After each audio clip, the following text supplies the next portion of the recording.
Hi, my name is Erica Kazmorzik. What if I told you that only about half of Americans have the ability to accurately read the instructions on their prescription medications?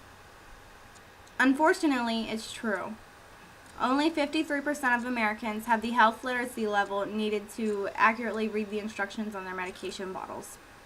Health literacy is the ability of a person to read, understand, and process health and medical information accurately. Health literacy is important to public health because a person's health literacy level can affect the way that they use health services, their knowledge of health issues that are affecting them, and their level of overall health and wellness. Today I'm going to talk to you about health literacy and how it affects individual people, how it affects society, and what we can do to improve health literacy. Literacy in any context is an ability to read, understand, and process information. To consider literacy in terms of health and medical information is to consider health literacy. People use their own health literacy skills to do things like access health information online, read instructions given to them by their physician, enroll in health insurance online, find an over-the-counter prescription at the drugstore, and many other functions that are essential to maintaining good health. Consider this scenario. You're going to your first visit with your new primary care physician. When you get to the office, you are asked by the secretary to fill out a set of forms, including listing your medical history, your current medications, and sign some regulatory compliance forms. When you are called back, a nurse weighs you and takes your blood pressure. She reads your blood pressure to you, writes it down, and then escorts you back to see the doctor. The doctor asks you about your medical history, including what you wrote in the chart. And additionally, he asks you if you have had any prior hospitalizations or if you've seen any specialists in the past. He asks you about any current symptoms that you might be having. When you are done with the doctor, he gives you a set of prescriptions for some new medications and a set of referrals to have some preventative testing done. You have just come in contact with various types of health information, all of which requires some degree of health literacy to understand.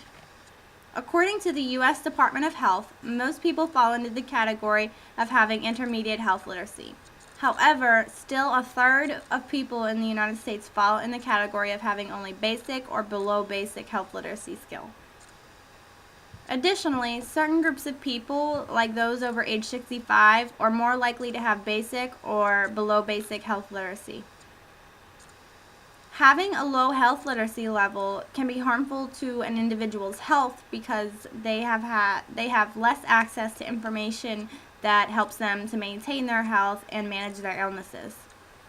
People with low health literacy levels are less likely to use preventative care, less likely to receive preventative screenings for cancer, and are more likely to be hospitalized than those with higher levels of health literacy.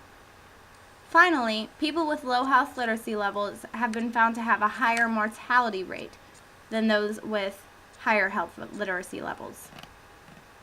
Just like any other public health crisis, society pays a high price for low health literacy. It is estimated that low health literacy costs the United States economy $106 billion to $238 billion each year, and that number will only grow. It will only get worse if it's not addressed.